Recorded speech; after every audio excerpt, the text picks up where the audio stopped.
मित्रांनो, ही घटना झारखंडमधील सोनपूर येथील आहे. सोनपूरमध्ये एक कुटुंब राहत होते, ज्यामध्ये आई वडील आणि त्यांची एक मुलगी होती. ती मुलगी अभ्यासात खूप हुशार आणि चतुर होती. ती नेहमी विचार करायची की मोठं होऊन ती आपल्या आई वडिलांचं नाव उज्ज्वल करेल आणि समाजासाठी चांगले काम करेल. समाजात घडणाऱ्या चुकीच्या गोष्टी आणि गैरसमज दूर करण्यासाठी ती एक वेगळा मार्ग निवडेल, असा तिचा निश्चय होता. या विचाराने तिने IPS परीक्षेची तयारी सुरू केली आणि अखेर तिची निवडही झाली. निवड झाल्यानंतर तिने प्रशिक्षण घेतले आणि प्रशिक्षण पूर्ण झाल्यावर ती घरी परत आली. घरी आल्यानंतर तिचे आई वडील म्हणाले, बाळा, आता तुला चांगली नोकरी मिळाली आहे आणि तुझं वयही योग्य आहे, त्यामुळे तू एखाद्या चांगल्या मुलाशी लग्न करावं. यावर ती म्हणाली, बाबा, लग्न तर मला करायचंच आहे, याबद्दल काही शंका नाही. पण सध्या माझं एक ध्येय आहे जे मला पूर्ण करायचं आहे. मला आधी समाज समजून घ्यायचा आहे. आजपर्यंत मी कधीही समाजाचा प्रत्यक्ष अनुभव घेतला नाही. मी फक्त एक खोलीत बसून अभ्यास केला आणि ज्ञान मिळवलं. पण बाबा, समाजात कोणत्या प्रकारचे लोक राहतात, कोणत्या प्रकारच्या घटना घडतात आणि त्यांना कसं सामोरं जायचं, हे सर्व मला अनुभवायचं आहे. मला पुढील 4-5 वर्ष फक्त हा अनुभव घ्यायचा आहे. त्यानंतर मी लग्नाचा विचार करेल. तिचे वडील म्हणाले, बाळा, आता तू समजूतदार झाली आहेस. तुझे निर्णय तू स्वतःच घे, पण तू स्वतःची काळजी घे. हे ऐकून अनिता म्हणाली, बाबा, तुम्ही काळजी करू नका, मी माझी काळजी घेईन.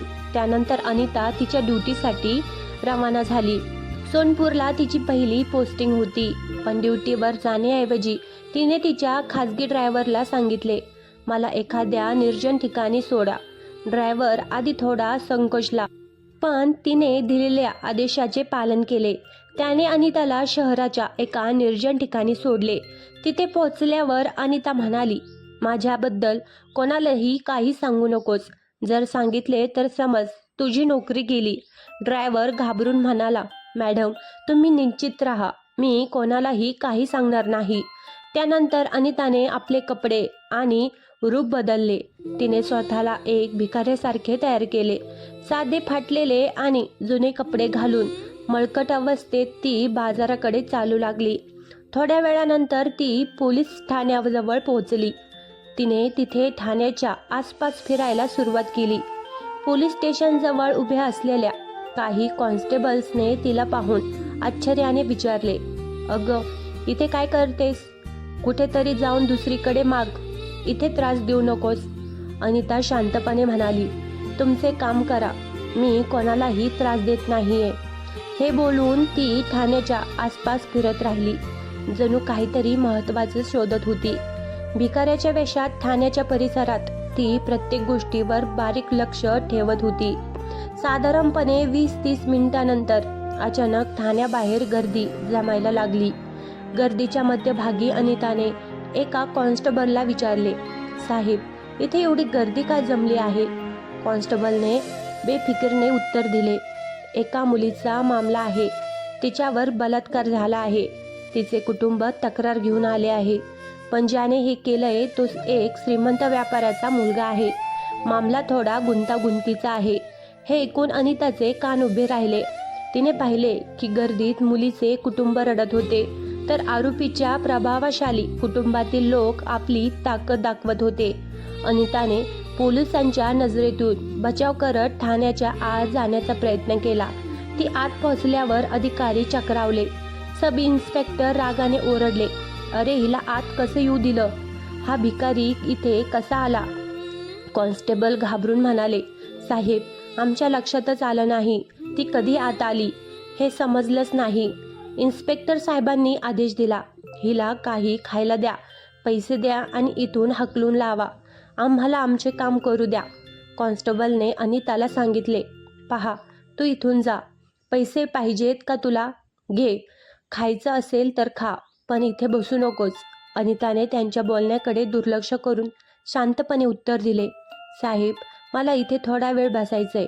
मी फार थकले आहे. थोडा आराम करू इच्छिते. तुम्हाला त्रास देणार नाही. त्यानंतर अनिता ठाण्याबाहेर एका झाडाखाली बसली आणि तिथून इन्स्पेक्टर साहेबांच्या प्रत्येक हालचालीवर नजर ठेवू लागली. तिने पाहिले की मुलीचे कुटुंब रडत रडत न्याय मागत होते. पण आरोपीच्या प्रभावशाली वडिलांनी इन्स्पेक्टरला लाच देऊन प्रकरण दाबण्याचा प्रयत्न केला. इन्स्पेक्टर मुलीच्या वडिलांना म्हणाले, पहा, हा मामला कोर्ट कचेरीत गेला तर वर्षे निघून जातील. हे प्रकरण जर इथेच निपटून टाकलं तर चांगलं होईल. मुलीचे वडील मजबूर आणि लाचारीत थरथरत्या हाताने इन्स्पेक्टर साहेबाला पैसे देताना दिसले. इन्स्पेक्टरला हाताने पैसे देताना अनिता पाहत होती. ती सर्व काही शांतपणे बघत होती, पण तिच्या आतला राग हळूहळू उफाळून येत होता. तिला माहीत होतं की आता स्वतःची ओळख आणि अधिकाऱ्यांचा योग्य उपयोग करण्याची वेळ आली आहे. गरीब आई वडील इन्स्पेक्टरला हात जोडून विनंती करत होते. आई रडत म्हणाली, साहेब, आम्ही गरीब लोक आहोत. तुमचं मानधन देण्यासाठी आमच्याकडे पैसे नाहीत, पण माझ्या मुलीबरोबर जो अन्याय झाला त्यासाठी न्याय हवा आहे.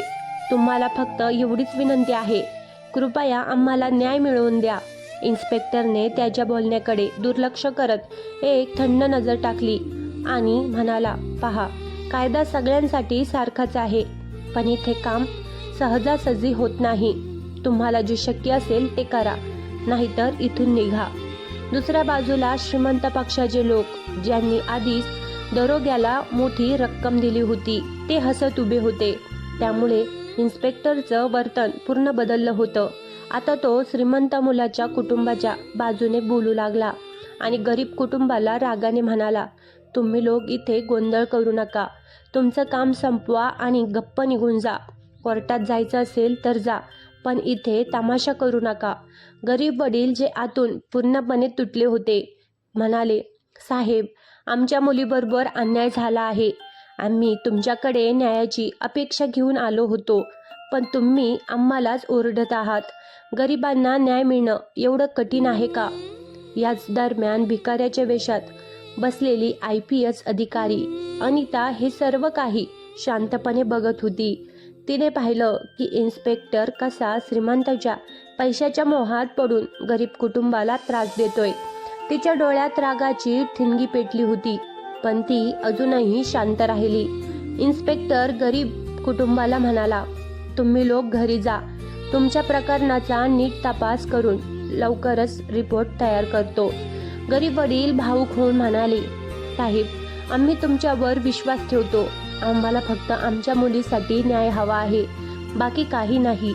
इन्स्पेक्टर सहजपणे उत्तर देतो, ठीक आहे, तुम्ही काळजी करू नका, मी सगळं सांभाळीन.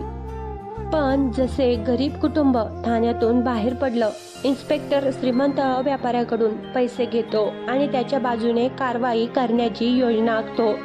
ठाण्याबाहेर गरीब कुटुंबाला भिकाऱ्याच्या वेशातील अनिताने थांबवलं आणि ती म्हणाली, काय झालं? सगळी गोष्ट सांगा. गरीब वडील थोडा चिडून म्हणाला, आम्ही जे सहन करत आहोत ते आमचं खाजगी प्रकरण आहे. तुला काय करायचंय? तुझं काम कर. गरीब कुटुंबाला हे माहीत नव्हतं की ती भिकारी खऱ्या अर्थाने IPS अधिकारी आहे. ठाण्यातल्या कोणत्याही पोलिसाला हाही अंदाज नव्हता की अनिता जी भिकाऱ्याच्या रूपात बसली आहे ती या ठाण्यात नुकतीच नेमलेली अधिकारी आहे. अनिताने पुन्हा विचारलं, मला सर्व काही सांगा, मी तुमची मदत करू इच्छिते. शेवटी तुमच्या मुलीसोबत नेमकं काय झालं? गरीब कुटुंब रडत रडत सांगायला लागलं. पण त्यांनी पाहिलं की ती भिकारी फारच स्वच्छ बोलते, शुद्ध मराठीत आणि कधीकधी इंग्रजीसुद्धा बोलते. ते आश्चर्यचकित झाले. थोड्याच वेळात ठाण्यातील काही पोलिसांनीही हे पाहिलं आणि त्यांनाही धक्का बसला. कॉन्स्टेबल तिच्याकडे येऊन म्हणाला, तू कोण आहेस? खरं खरं सांग. अनिताने हे ऐकताच आपला गेटअप काढून टाकला. जसं तिने आपल्या खऱ्या रूपात पाऊल टाकलं तसे सगळे कर्मचारी चकित झाले. इन्स्पेक्टरला फटकारत ती म्हणाली, तू गरीब कुटुंबासोबत खूप अन्याय केलास.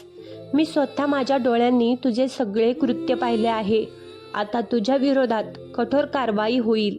हे ऐकून इन्स्पेक्टर आणि इतर पोलीस कर्मचारी घाबरले आणि माफी मागू लागले. पण अनिताने कठोर भाषेत त्यांना इशारा दिला की ती गरीब कुटुंबाला न्याय मिळवून देणारच. अनिताची ताकद बघून सगळे पोलीस कर्मचारी तिला सलाम करायला लागले. शेवटी अनिताने गरीब कुटुंबाला न्याय मिळवून दिला आणि ठाण्यातील कर्मचाऱ्यांना त्यांच्या दुर्लक्ष आणि भ्रष्टाचारासाठी शिक्षा दिली. अनिता जी आता आपल्या खऱ्या रूपात आली होती, तिने ठाण्यातील संपूर्ण कर्मचाऱ्यांना लाईन हजर करण्याचा आदेश दिला. इन्स्पेक्टर आणि इतर कॉन्स्टेबलना त्यांच्या कर्तव्यासाठी चुकांसाठी जबाबदार धरून अनिताने कठोर शब्दात म्हटलं, तुमचं काम लोकांना न्याय मिळवून देण्याचं होतं, पण तुम्ही पैशासाठी तुमची जबाबदारी विकली. आता तुम्हाला याची किंमत चुकवावी लागेल. त्यानंतर अनिताने काही पोलीस कर्मचाऱ्यांना त्वरित निलंबित करण्याचा आदेश दिला. ठाण्यात उपस्थित सगळेजण सुन्न झाले होते. त्यांना समजत नव्हतं की अचानक हे कसं घडलं, पण अनिताने याची खात्री केली की प्रत्येक दोषीला शिक्षा मिळेल आणि गरीब कुटुंबाला तात्काळ न्याय मिळेल. या घटनेनंतर सोनपूर शहरात IPS अधिकारी अनिताची चर्चा होऊ लागली. लोक तिच्या प्रामाणिकपणाचं आणि कर्तव्यनिष्ठेचं कौतुक करत होते. सगळीकडे फक्त याच गोष्टीची चर्चा होती की एका IPS अधिकाऱ्याने भिकाऱ्याच्या वेशात भ्रष्टाचार उघड केला आणि गरीब कुटुंबाला न्याय मिळवून दिला. मित्रांनो, धर्म फक्त पूजा अर्चनेपुरता मर्यादित नाही, तो आपले कर्तव्य निभावण्याचा मार्ग आहे. आपल्या शास्त्रांमध्ये म्हटलं आहे, धर्म रक्षिती रक्षित, म्हणजे जो धर्माचं रक्षण करतो, धर्म त्याचं रक्षण करतो. आजच्या काळात धर्माचा अर्थ आहे आपल्या कर्तव्याप्रती प्रामाणिक राहणं. जे अधिकारी गरीब, पीडित आणि शोषित लोकांसाठी उभे राहतात, ते खऱ्या अर्थाने समाजाचे रक्षक आहेत. त्यांची जबाबदारी फक्त गुन्हेगारांना पकडण्यापुरती मर्यादित नाही, तर कुमकुवत व्यक्तींना न्याय मिळवून देण्याचीही आहे. मित्रांनो, ही गोष्ट सांगण्याचा माझा उद्देश कोणाच्याही भावना दुखावण्याचा नाही. माझा हेतू फक्त तुम्हाला जागरूक करणं, सतर्क करणं आणि विचार करायला भाग पाडणं आहे. ही घटना वाचून तुम्हाला विचार करायला नक्कीच प्रवृत्त करेल आणि आपल्या समाजात काय चाललं आहे आणि आपण याला कसं हाताळायला हवं. जर ही गोष्ट तुम्हाला प्रेरणा देत असेल तर आमच्या चॅनलला लाईक, शेअर आणि सबस्क्राईब नक्की करा. तुमची प्रतिक्रिया आम्हाला कळवा. लक्षात ठेवा, जागरूक राहा, सतर्क राहा आणि सुरक्षित राहा. तर मित्रांनो, कशी वाटली कथा कमेंट्स करून नक्की सांगा. तसेच आपल्या चॅनलवर नवीन असाल तर चॅनलला लाईक, सबस्क्राईब करायला विसरू नका. पुन्हा भेटूया अशाच नवनवीन कथेसोबत. धन्यवाद. आभारी आहोत.